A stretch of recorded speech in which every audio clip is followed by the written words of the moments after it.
আজকের 26,000 চাকরি বাতিল মামলায় মধ্যশিক্ষা পর্ষদ দ্বারা MA অর্থাৎ মিসলেনিয়াস অ্যাপ্লিকেশান করা হয়েছিল সুপ্রিম কোর্টের কাছে এবং সুপ্রিম কোর্ট সেই মামলা শুনেছে।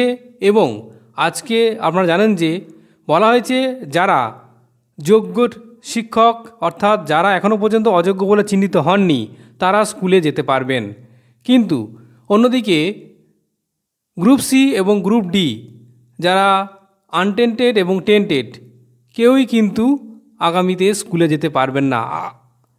যার ফলে এই রায় আসার পরে চাকরিহারা যোগ্য শিক্ষক ও শিক্ষাকর্মীদের দ্বারা একটি সাংবাদিক সম্মেলন করা হয়েছে। সেখানে পরিষ্কার বলা হয়েছে যে আগামী দিনে তারা কি করতে চান। একগুচ্ছ কর্মসূচি আন্দোলন করার হুঁশিয়ারি দিয়েছেন তারা। তাদের যে দাবিগুলো রয়েছে সেগুলো নিয়ে কি বলা হয়েছে চলুন বন্ধুরা ডিটেলসে দেখে নেওয়া যাক। মূলত আমাদের যেটা প্রধান দাবি, আমরা গত 3রা এপ্রিল থেকে আমাদের চাকরি হারানোর পরে আমাদের প্রধান দাবি ছিল যে আমাদের স্বপদে পুনর্বহাল করতে হবে।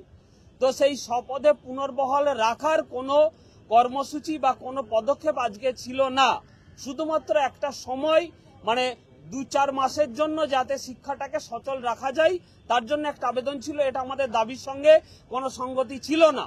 সেই জন্যে আমরা যে প্রধান দাবি সেই দাবিটার লক্ষ্যে এগিয়ে যাওয়ার জন্য আমাদের লড়াই, সেই লড়াই আমরা ধারাবাহিকভাবে এগিয়ে নিয়ে যাব এবং আমাদের বিভিন্ন রকম কর্মসূচি আমরা এর আগেও ঘোষণা করেছিলাম। আজকে আমাদের এই প্রেস কনফারেন্স থেকে আমরা আজকে সেটা ঘোষণা করবে এটা আমরা জানিয়েছিলাম।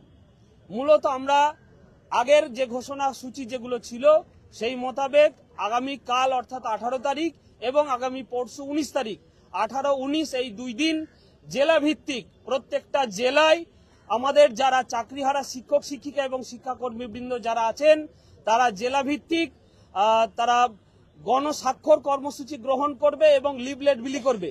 আমাদের যে বক্তব্য সাধারণ মানুষের কাছে পৌঁছে দেওয়া, সেই সাধারণ মানুষের সঙ্গে কথা বলে তাদের গণস্বাক্ষর কর্মসূচি পালন করবে এবং তাদের লিফলেট বিলি করবে। এবং 19 তারিখ 18-19 বিভিন্ন জেলা তারা দায়িত্ব নিয়ে 18 এবং 19-এর মধ্যে তারা জেলায় কোর্টের ক্ষেত্রে যে নতুন রিক্রুটমেন্ট প্রসেস চালু করার একটা প্রক্রিয়া শুরু করার একটা অভিসন্ধি আমরা সরকারের পক্ষ থেকে দেখতে পাচ্ছি।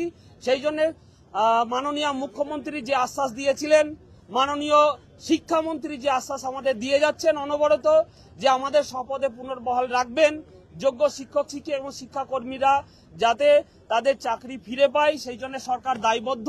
সেই দায়বদ্ধতার জায়গা থেকে তারা তাদের দায়িত্ব সঠিকভাবে পালন করছে না। সেই জন্য আমরা আমাদের সরকারের অবস্থানে সন্তুষ্ট নই এবং আশ্বস্ত নই। সেই জন্য আগামী 21 তারিখ আমরা করুণাময়ী বাসস্ট্যান্ড থেকে আচার্য সদন অভিযান করব আমরা আগামী 21 তারিখ। এবং গত 11 তারিখের আমাদের কর্মসূচিতে শিক্ষামন্ত্রী এবং শিক্ষা দপ্তরের আধিকারিক যারা ছিলেন, চেয়ারম্যান সঙ্গে মধ্যশিক্ষা পর্ষদের প্রেসিডেন্ট, তারা তাদের যে কথা বলেছিলেন যে 21 তারিখের মধ্যে যোগ্য অযোগ্য তালিকা সেটা প্রকাশ করবে স্কুল সার্ভিস কমিশন তাদের ওয়েবসাইটে। সেটা আগামী 21 তারিখ সেই ডেটটা শেষ হচ্ছে। এবং সেই সঙ্গে আমরা পরিষ্কার করে বলতে চাই যোগ্য অযোগ্য তালিকা যেমন প্রকাশ করবে তেমনি যারা যোগ্য যারা নন টেন্টেড তাদের সার্টিফাই করে একদম ওয়েবসাইটে প্রকাশ করে যোগ্যদের স্বপদে বহাল রাখার ক্ষেত্রে রিভিউয়ের ক্ষেত্রে উপযুক্ত তথ্যগুলো যাতে কোনো রকম ত্রুটি না থাকে তার ব্যবস্থা করতে হবে। এবং যারা টেন্টেড তাদের টার্মিনেশন লেটার দেওয়ার সেই প্রক্রিয়াটা শুরু করবে 21 তারিখেই। এবং যাতে করে এই আমরা যে শুরু থেকেই দাবি রাখছি যে সেগ্রিগেশন, সেই সেগ্রিগেশনের একটা প্রথম ধাপ এবং প্রধান ধাপ হচ্ছে টেন্টেডদের বাতিল করা।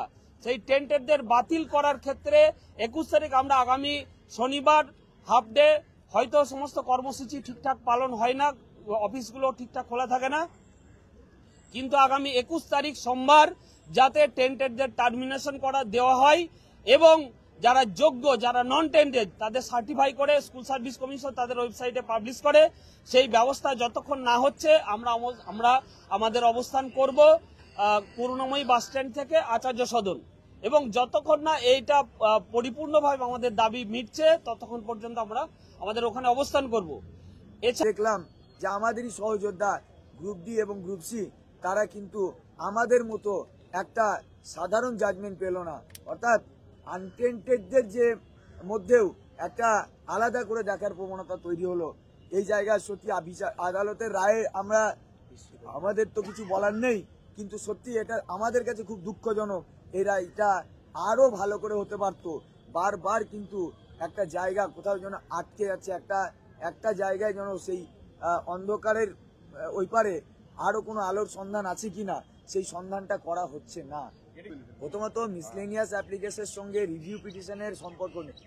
মিসলেনিয়াস অ্যাপ্লিকেশন হচ্ছে একটা আবেদন মাত্র, রিভিউটা আরো উচ্চ পর্যায়ে, যে আমি এই জাজমেন্ট যেটা দিয়েছে সেটাকে আরো পর্যালোচনা করার দরকার আছে। মানে এখানে